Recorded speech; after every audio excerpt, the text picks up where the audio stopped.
সেম্মা করে কাঁপতেছে, তাতে গুলি সাপের মাথায় লাগবে না তার ভাগ্নের মাথায় লাগবে আল্লাহ জানে।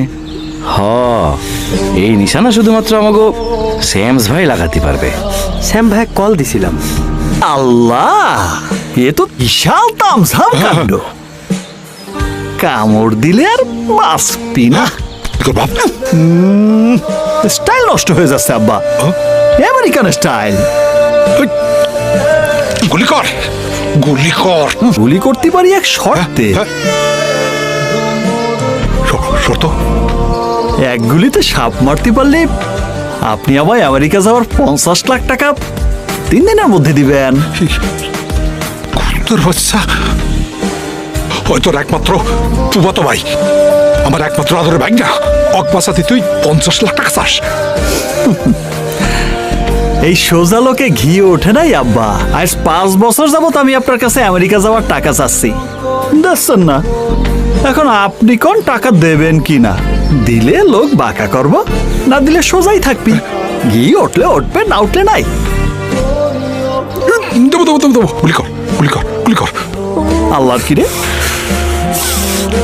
আল্লাহর কি রে? হচ্ছে না, পুরোটা একসাথে বলেন। আল্লাহর কিরে, আমি তো আমেরিকা যাওয়ার 50 লাখ টাকা 3 দিনের মধ্যে দেব।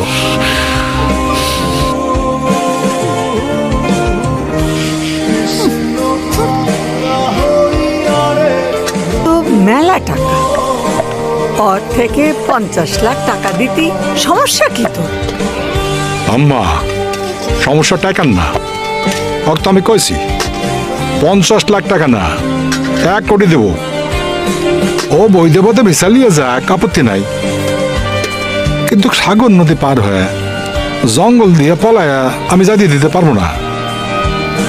17 বার ভিসার ইন্টারভিউ দিয়েছি আমেরিকান এম্বাসিতে, ভিসা তো দেয় নাই। ওটা লাস্ট টাইম কয়েছে আমি যদি আবার ভিসা নিতে চাই তাহলে আমাকে নাকি পুলিশ দিয়ে ধরাই দিবি। ভিসা না দিলে আমি কি ডাহাতি করে ভিসা নেব? আমেরিকার ভিসা না পালি অন্য যে দেশের ভিসা পাস সেই দেশে যা, লন্ডন যা, ইউরোপ যা, দরকার পড়লে মালয়েশিয়া যা। কিন্তু পুল সিরাত পার হয়ে যেতে দিতে পারবো না। আমার চাওয়াল আমি হারাতে পারবো না। দিয়ে আপনি আমায় যে কথা কয়েছেন সে কথা না রাখলি এমনিতেই আপনি আপনার চাওয়াল হারাবেন। আল্লাহর নাম নিয়ে আমি শপথ করেছি আমি টাকা দেব। তুই তো শপথ করিস নেই, তুই টাকা নিয়ে আমেরিকা যাবি,